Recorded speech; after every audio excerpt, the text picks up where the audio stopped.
இயேசு கிறிஸ்துவில் எனக்கு பிரியமான சகோதர சகோதரிகளே, இன்றைக்கு ஞாயிற்றுக்கிழமை 14ஆம் வாரம், பொது காலத்தின் 14ஆம் ஞாயிறு, ஆண்டு ஏ.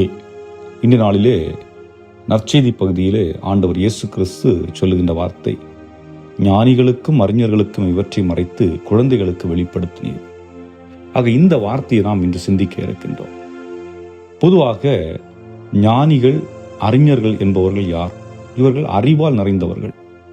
அதாவது அதிக புத்தகங்களை படித்தவர்களாக இருக்கலாம், தத்துவங்கள், இறையியல் மற்றும் பலதரப்பட்ட அறிவார்ந்த விஷயங்களை கற்று தேர்ந்தவர்களாக இருக்கலாம், வாதங்களை முன்வைப்பவர்களாக இருக்கலாம், மற்றவர்களோடு வாதாடக்கூடியவர்களாக இருக்கலாம். ஆக அடிப்படையில் பார்க்கின்ற பொழுது அறிவின் மீது நம்பிக்கை வைத்தவர்கள்.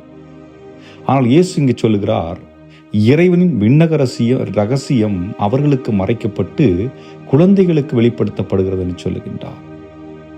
ஆக அறிவார்ந்த மக்களை இகழ்வதற்காக அல்ல, அறிவார்ந்தவர்கள் தேவையில்லை என்பதற்காக அல்ல, மாறாக இது ஒரு மனநிலையை பற்றியது.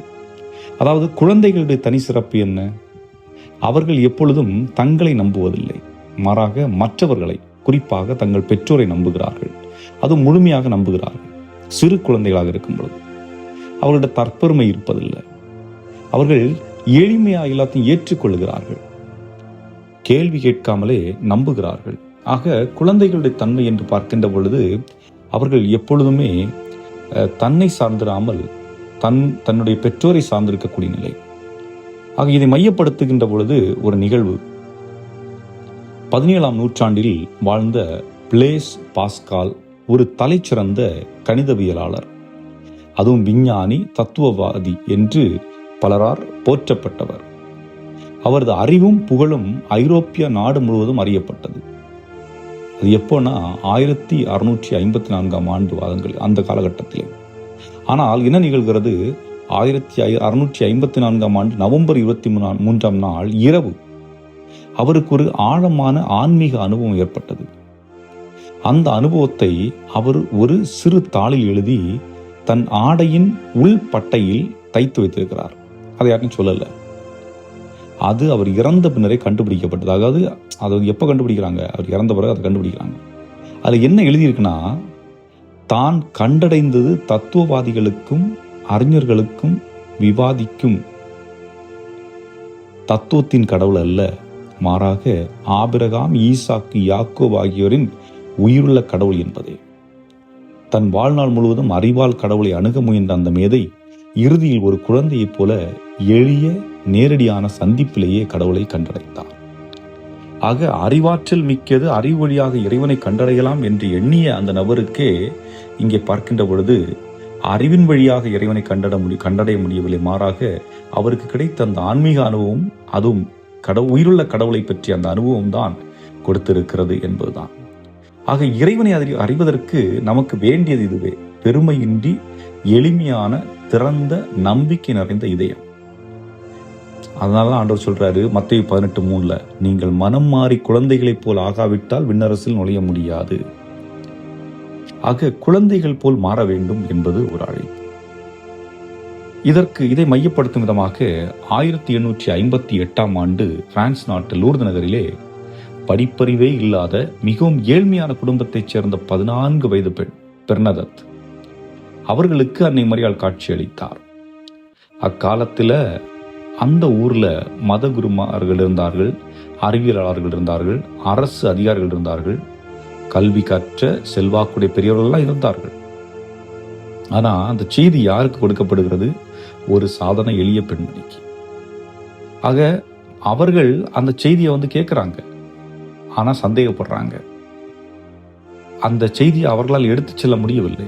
ஆனால் அந்த படிப்பறிவற்ற அந்த சிறுமி தன்னுடைய எளிமையான மாறாத சாட்சியத்தால் தான் கண்டதை உண்மை என நிரூபிக்க முற்படுகின்றார். இறுதியில் திருச்சபையே நம்ப வைக்கின்றார். ஆக ஞானமும் அதிகாரம் கொண்ட பெரியவர்களுக்கு அல்ல, மாறாக எளிய இதயம் கொண்ட ஒரு குழந்தைக்கு இறைவன் தாய் தன்னை வெளிப்படுத்தினார் என்பது இன்று நம் நம்பிக்கையை வலுப்படுத்தும் நிகழ்வாக இருக்கிறது. ஆகவே அன்புக்குரியவர்களே, இங்கே நாம் பார்க்க வேண்டியது என்னன்னா, நம்மகிட்ட ஞானம் இருக்கு, என்னால் தனிப்பட்ட விதத்தில் சிந்திச்சு ஒரு செயலை செஞ்சு விட முடியும், என்னை என்னால் கட்டுப்படுத்த முடியும், என்னால் எல்லாத்தையும் தீர்த்து கொள்ள முடியும் என்று நான் என்ற அகந்தையில் நான் வாழுகின்ற பொழுது அந்த இறைவனை அல்லது இறைவன் வெளிப்படுத்த விரும்புகின்ற அந்தவற்றை நாம் கண்டடைய முடிவதில்லை. ஆகவே இந்த நான் என்ற அகந்தையிலிருந்து நாம் வெளிவருகின்ற பொழுதுதான் இறைவனை நாம் அணுக முடியும். அதுவும் குறிப்பாக குழந்தைகளை போன்று தந்தையிடம் கையேந்துவது போன்று அல்ல, மாறாக குழந்தையை போன்று தந்தையே அரவணைக்கின்ற ஒரு நிலையை நாம் ஏற்படுத்த வேண்டும் என்பதுதான். ஆகவே தான் ஆண்டவர் இயேசு கிறிஸ்து இன்னொரு அழைப்பை விடுகின்றார். இன்றைய அந்த நற்செய்தியினுடைய 2ஆம் பாகத்தில் சொல்லுகின்றார், சுமை சுமந்து சோர்ந்திருப்பவர்களே எல்லோரும் என்னிடம் வாருங்கள், நான் உங்களுக்கு இளைப்பாறுதல் தருவேன். என் நுகத்தை உங்கள் மேல் ஏற்றுக்கொள்ளுங்கள், ஏனெனில் என் நுகம் மென்மையானது, என் சுமை எளிமையானது. ஆகவே அன்புக்குரியவர்களே, வாழ்க்கை நம்மை பல வழிகளில் சோர்வடை செய்கிறது. அன்றாட வேலை பழுக்களாக இருக்கலாம், குடும்ப சிக்கல்களாக இருக்கலாம், குடும்பத்தில் கணவன் மனைவி பிரச்சனைகளாக இருக்கலாம், பெற்றோர்கள் பிள்ளைகள் பிரச்சனையாக இருக்கலாம்.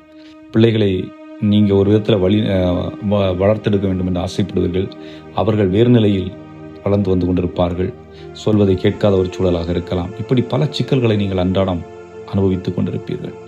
இதில் குறிப்பாக நோய்கள், கவலைகள், இன்னும் பல சுமைகளை சுமந்து கொண்டிருப்பீர்கள். ஆனால் இயேசு நம்முடைய சுமைகள் எல்லாம் நான் எடுத்து விடுவேன் வாக்குறுதி கொடுக்கிறாரா? இல்லை. நம் சுமைகளை, அதாவது நம்மகிட்ட இருக்கின்ற அந்த சுமைகளை எல்லாம், நான் சந்திக்கின்ற அந்த பிரச்சனைகள் எல்லாம் நானே எடுத்து வர சொல்லுகிறார். எடுத்து எங்க வர சொல்லுகிறார்? அவரிடம் வர சொல்லுகிறார். ஏன்னா அவரு நம்முடைய சுமையை பகிர்ந்து கொள்ள விரும்புகிறார். என்ன சொல்றார்? என் நுகத்தை ஏற்றுக்கொள்ளுங்கள் என்பது நான் தனியே சுமப்பதை நிறுத்தி அவருடன் இணைந்து நடக்க வேண்டும் என்று குறிப்பிடுகிறது. ஆக இயேசுவோடு நான் இணைந்து என்னுடைய சுமையை எடுத்துச் செல்ல வேண்டும் என்றால் முதலில் குழந்தைக்குரிய ஒரு மனப்பான்மை, ஒரு எளிமை எனக்குள் தேவைப்படுகிறது. ஆகவே நாம் முதலில் நம்முடைய பலவீனத்தை ஒப்புக்கொள்ள வேண்டும். என்னது? ஆண்டவரே, என்னால் எல்லாம் செய்துவிட முடியாது, எனக்கு உம்முடைய உதவி எப்பொழுதும் வேண்டும் என்ற ஒரு மனத்தாழ்மை என்பது அடிப்படையில் தேவைப்படுகிறது. இன்று நாம் வாழ்ந்து கொண்டிருக்கின்ற உலகிலே கடவுளோடு உள்ள உறவிலும் பிரச்சனை, மனிதரோடு உள்ள உறவிலும் பிரச்சனை, தன்னோடு உள்ள உறவிலும் பிரச்சனை. காரணம் என்ன? மனத்தாழ்மை என்பது இல்லை. ஆகவே தான் ஆண்டவர் ஒவ்வொரு முறையும் குழந்தைகளை மையப்படுத்துகின்றார். குழந்தைகளைப் போல், குழந்தைகளைப் போன்று கள்ளங்கபடற்ற ஒரு உள்ளம் கொண்டவர்களாக நாம் வாழ வேண்டும். அப்பொழுது இறைவனை நாம் அனுபவிக்க முடியும் என்ற ஒரு அழைப்பு. ஆகவே அன்புக்குரியவர்களே, இறுதியாக இயேசு நம்மை அழைக்கிறார். நாம் நமது சொந்த அறிவின், சுயசார்பின், கட்டுப்பாட்டின் சுமைகளை இறக்கி வைத்துவிட்டு குழந்தையைப் போல் எளிமையாக அவரிடம் செல்வோம். பாஸ்கால் தன் அறிவின் உச்சத்திலும் ஒரு குழந்தையைப் போல கடவுளை சந்தித்தார். பெர்னதத் தன் எளிமையிலேயே அன்னை மரியாளின் அன்பை கண்டார். நமது வாழ்வின் சுமைகளையும், நமது வெற்றிகளையும், நமது சந்தேகங்களையும் அவரிடம் திறந்த இதயத்துடன் கொண்டு வருவோம். அவர் நம்மை மறுக்க மாட்டார். ஏனெனில் அவர் சொன்னது என்னது? நான் உள்ளத்தில் கனிவும் மனத்தாழ்மையும் உடையவர். ஆகவே அன்புக்குரியவர்களே, குழந்தைகளின் இதய கொண்டவர்களாக வாழ முற்படுவோம். இறைவன் நம்ம ஒவ்வொரு நிறைவாக ஆசீர்வதிப்பாராக. ஆமென்.